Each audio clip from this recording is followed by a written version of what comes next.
So you're looking for a distribution deal for your movie, and you're wondering if the distributor is going to check your IMDb page. So the question becomes, what are distributors looking for if they're looking you up on IMDb? That's a great question, because distributors will sometimes do that, and sales agents as well, for the filmmaker, especially if they're thinking about a long-term relationship with the filmmaker, or they're going to be working with subsequent movies, because they may look at the list of movies and see who you've worked with in the past. What other distributors have you worked with? What cast have you worked with in the past? So to kind of gauge the level of filmmaker you are. So when we're talking from the IMDb perspective, obviously you can't create credits that don't exist. So if you don't have any credits, you probably need to be upfront with that and say, well, this is kind of my first film, the first real project that I'm directing, and so it'll be my first credit on IMDb. It could be the opposite. If you're a veteran filmmaker, that's when you could point to the distributor or sales agent and say, yeah, check out my IMDb. You can see I've done a ton of films with these companies and that company, and that could potentially help you. I own a film sales and distribution company. Do we check every filmmaker's IMDb? No.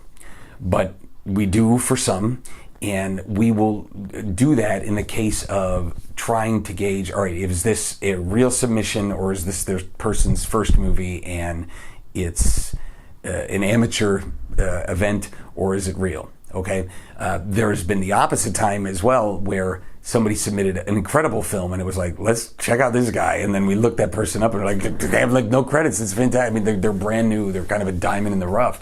And so that's interesting as well. So when you're talking about your IMDb page, make sure that you're getting the credit for the work that you have done.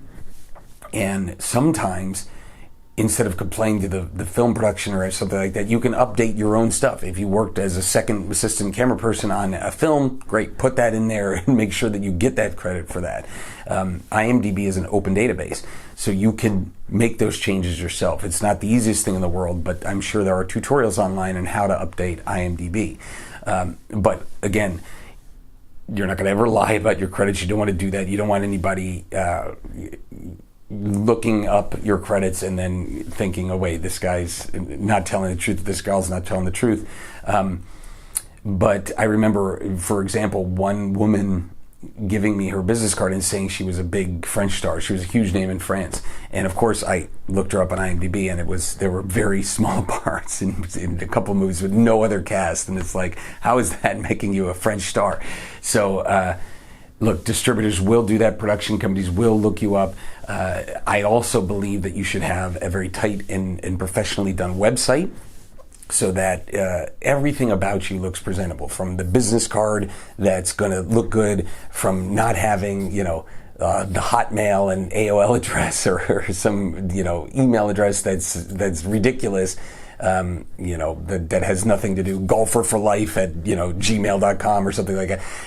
It should be, unless there are movies about golf, but it should be, your name and, or, Tom at tommalloy.com, or something like that, where it's your website, or Tom at greenscreenproductions.com, right? So it feels professional. It feels like an organization. All of that needs to be tight and good. Keep on the IMDb page yourself so that you can update it and make it tighter and put the credits that you did onto the page, so that if anybody's checking, they're going to get a great result. Hey everybody, quick pitch on the Movie Producer Mastermind at Filmmaking Stuff HQ. If you want to learn how to finance your film, make your film, and then sell it and distribute it, this is where you need to be. It's the ultimate resource for putting your movie together. If you want to make your dream come true, you're going to want to check it out. Also, hit like and subscribe to this YouTube channel. We put up new free content every week.